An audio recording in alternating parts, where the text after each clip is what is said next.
think Atlanta is still probably a moving target for, everybody in general. I think even just the difference between the two races we run at Atlanta, I think is going to be something, if it is going forward, I feel like it's something that we see at, a place like Vegas, racing in the really cold, and it's usually hot when we go back. It's kind of the same thing here. So you would think that, the setup would be a little bit different and still probably evolving in a better way, from the beginning of the year till now. So yeah, I think hopefully our cars, drive good. I think that's the biggest thing as a driver at Atlanta. It's not, as much of a super speedway as one would think.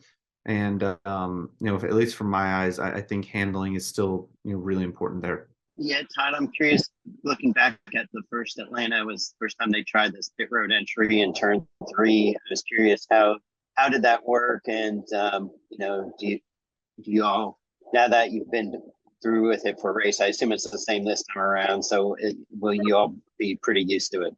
Yeah, I think everything kind of went fairly smooth with that pit road. It was kind of just unexpected. It's something I had never even thought of it being an issue without the turn three entry. But the NASCAR guys were definitely worried about it from the first time we went there. So yeah, I think the only thing that's kind of weird is like you're merging, like you're coming off pit road, off turn two, right exactly where the guys are trying to get off the racetrack. So you just got to pay a little bit extra attention there and kind of coordinate with guys. It's kind of the same thing on pit road when guys are coming out of their stall versus going in. So just faster speed. And I'd say that's the biggest issue that I could see having. But yeah, everything went smooth the first time. And yeah, I definitely expect more of the same this time around. And the last race in March had green flag run, I want to say, of about 44 laps to the finish without a caution. With this being a little bit closer to the playoff cutoff, do you see, can you envision another race with that long of a green flag run to finish? Um, Man, I don't know. As a younger driver, I always would venture to say that there's going to be a caution and wrecks and green flag, green white checkers to finish the race. But no, in the Cup Series, we've even seen recently on um the super speedways like Daytona, Talladega, that type of stuff, like relatively greenish finishes to the end. So I don't know. I think Atlanta's a place where you could get pretty out of shape and there's give and take, but at the same time, right, it's really easy to tap an issue and turn someone around. So I would say there's probably gonna be less green flag runs to the end this year. Thanks. Hey, Todd, just to go back on this past weekend, Chicago, obviously everybody's first experience with street course racing. What do you come away with from the weekend? And, what are learnings and things that can be done, moving forward to even make it, improve upon what happened this past weekend? Yeah, I think overall I was just extremely impressed with, kind of the run of the show. And honestly, I think NASCAR had, all the ducks in a row, and it was honestly just super impressive with, their preparation on the NASCAR side. I think, we are staying at the Chicago Athletic Association, which was right like one block away. We walked into the garage. Honestly, a similar walk to what we do sometimes at a normal racetrack from the parking lot. So I was worried about our haulers being far. It was no further than a normal garage area. And then, the rain is something we can't control. I think just how many people stuck around for the race on Sunday blew my mind. I thought, that there's gonna be no one left for the race with how much rain we had. But, in my eyes, that just means how big of an event it was going to be, right? With all the concerts, blue skies, I think it would have been huge. So, and then the on track, I think there's definitely a lot to be learned. I think, setup wise, I think all the drivers are just constantly learning out there. I feel like my team did a good job preparing and we were ready when we hit the track, but there's just always going to be a constant evolution of, setups, drivers, understanding of it all. And but yeah, I think the course layout was fun. And yeah, like I said, I think the whole thing went relatively smooth. Obviously this is this weekend with Speedway racing. People lump it into the same thing as Daytona and Talladega, and certainly there are similarities in some ways, but is this really that much like Daytona Talladega, or how much different is Atlanta from a Daytona Talladega? And I mean, I know it's Speedway racing, but what, how do you view it? Yeah, I've I've been trying to push to my crew chief that it's not like Daytona and Talladega.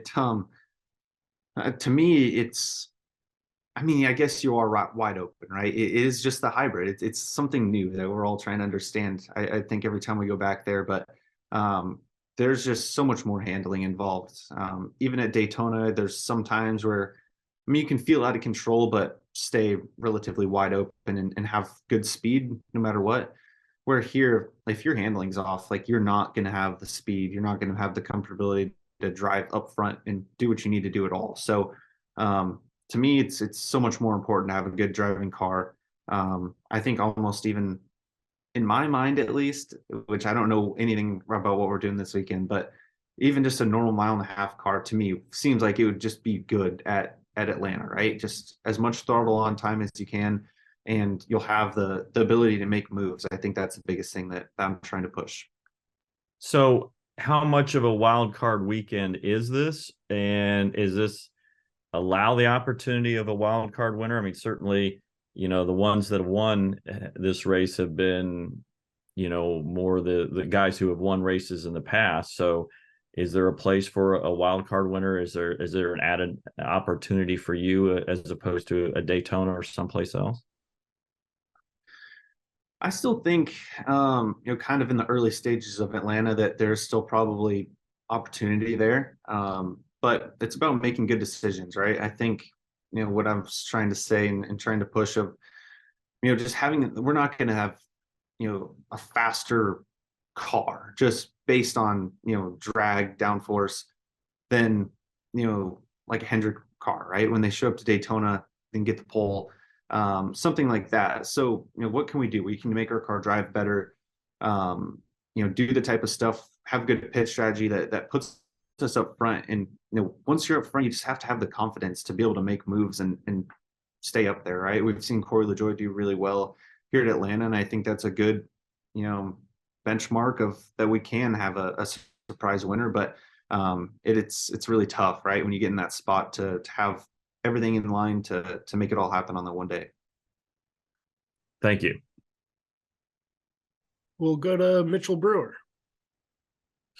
Todd, you've been able to put together some pretty impressive runs here this season. Just curious how you feel about your season as a whole so far. Yeah, I feel like we, definitely had a really good stretch there for a little bit.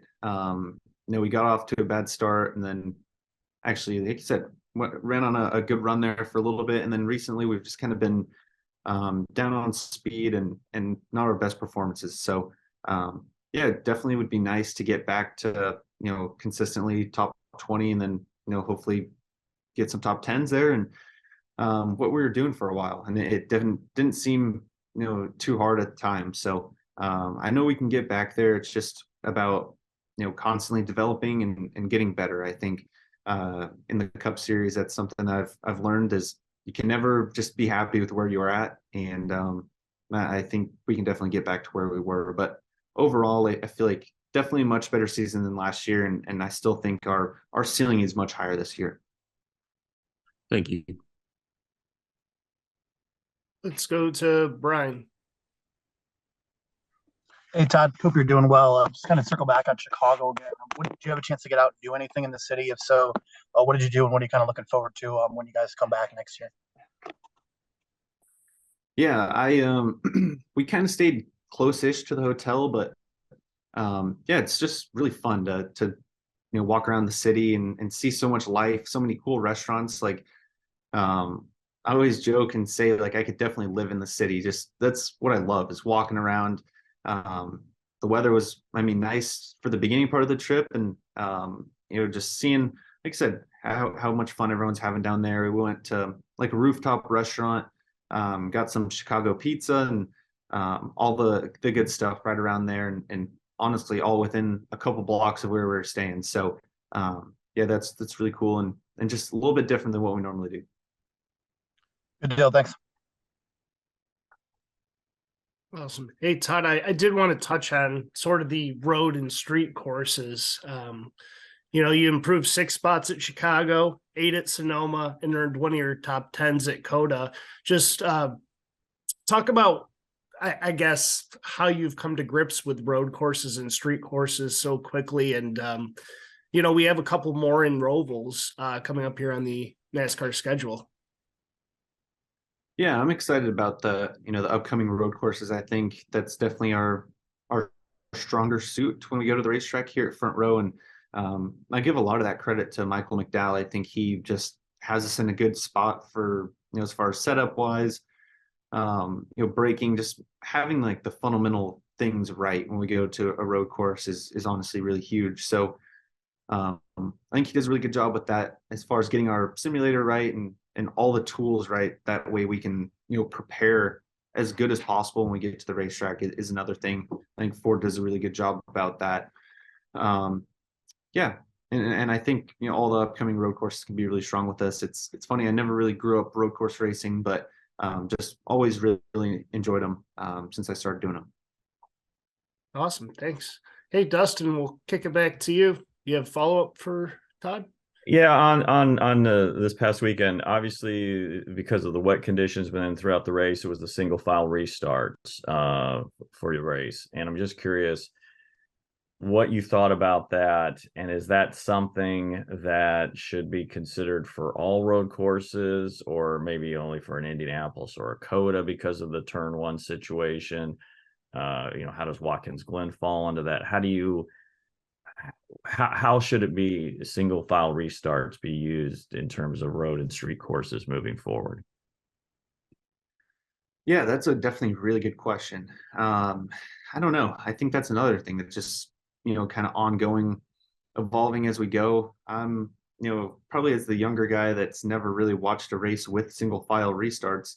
When we kind of talked about it, threw around the idea, I was like, man, that seems kind of lame to me. It seems like it would take, the excitement out of the race. And for me, kind of an opportunity, right? I think if you're the leader, right, single file restart's great. But as a guy trying to improve their spot and make an aggressive move, double file definitely gives you a better opportunity for that. But from the flip side, I really thought that the single file restarts went really smooth this weekend and kind of just got us back into the flow of a race much quicker, which I definitely was unexpected. I think it was kind of the both things, right? Because we had moved the restart zone back to try and prevent like the turn 1 wrecks, and then single file also. So I thought it honestly all went much smoother than I thought.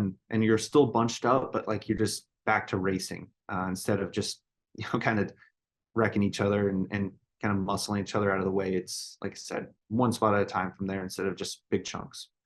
So can you remind me in terms of Coda? I know you finished 10th, but if I'm looking at the numbers, I think you were like 23rd, 20 something, toward the last few laps. So in one sense, you benefited, it looks like, from the chaos as much as anybody. And I'm just curious, what would have happened had that been a single file restart, in those situations, and how that would have been, what that would have done for you, and how tough it would have been to get a top 10 in that situation. Yeah, that's I think I've been on the beneficial side of most of the Indy last year. We were able to come away with 4th. We were relatively fast then, but still definitely benefited from some chaos at the end. Where like Coda this year, I think we were running okay, and then I got spun with like probably only like 5 laps to go, and then we're able to make our way back up, just other guys getting spun. And so my look at it is kind of, sometimes you're going to be the one that gets the short end of the stick, but you got to, there's going to be more opportunities for it in the future. So to me, I definitely always look at them as an opportunity. And, maybe that's more so just because I've come out on the good side more than the bad side.